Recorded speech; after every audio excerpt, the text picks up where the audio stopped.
சாப்பாடு கூட வேண்டாம்ப்பா, இந்த டீ ஒன்று இருந்தால் போதும், 4 மணி நேரத்தை ஓட்டிடுவேன் அப்படிங்கிற கேட்டகரி தான் நான். இந்த மாதிரி நிறைய பேர் இருப்பாங்க. இன்றைக்கி நம்ம வந்து கோயம்புத்தூர் சுந்தராபுரத்தில் இருக்கக்கூடிய செந்துர்லா டீ ஷாப்புக்கு தான் வந்தோம். அதுவும் பார்த்திங்கன்னா மழை சோன்னு பெஞ்சிட்டு இருந்துச்சுங்க. வீடியோ முடிச்சுட்டு வர வழியில் பசியும் ஆகிடுச்சு, மணி 2:30 ஆகிடுச்சு. அப்போ பார்த்த உடனே வண்டியை பிரேக்கை போட்டாச்சு. ஏன்னா இங்கே டீ குடிச்சே ஆகணும், ஏன்னா வடை வாசம் அப்படியே என்னை இழுத்துருச்சு. இங்கே சுட சுட வடையெல்லாம் கொண்டு வந்து தட்டிட்டு இருந்தாங்க. அதனால் நம்ம வந்து சாப்பிட்டுட்டு தான் போகிறோன்னு சொல்லிட்டேன். இங்கே மிளகா பஜ்ஜி, உளுந்த வடை, எல்லா வடையும் இருக்குது. எல்லா வடையுமே பார்த்திங்கன்னா 7 ரூபா தான் வந்து கொடுத்தாங்க.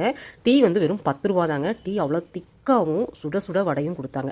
அதுவும் அந்த மலையில் எப்படி இருக்கும் பாருங்கள். நானும் பையனும் டீயை வாங்கிட்டோம். 3 பெய்கிற மலையை விட உங்களுக்கு சாரலாக விழுகுது பார்த்தீங்களா, அதில் தான் ரொம்ப குளிரும் அடிக்கும், ஏதாவது சாப்பிடணும்னு தோணும்.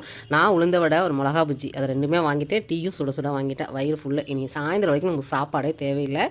நீங்களும் கோயம்புத்தூர் சுந்தராபுரம் சைடு, நீங்கள் சேராக்கு ஆப்போசிட்லேயே இருக்குங்க, ரோட்டு மேலே லெஃப்ட் சைடில் நீங்கள் பார்க்கலாம். சுந்தராபுரம் சைடு, பொள்ளாச்சி சைடு நீங்கள் போகிற வேலை இருந்துச்சுன்னா இந்த சைடில் வந்து ஒரு டீயும் குடிச்சிட்டு போங்க. எனக்கு பில்லு பார்த்தீங்கன்னா 2 பேர் 2 டீ 4 வடை சாப்பிட்டதுக்கு 48 ருபீஸ் மட்டும் தாங்க பில்லு வந்துச்சு. என்ன வேணும் உனக்கு?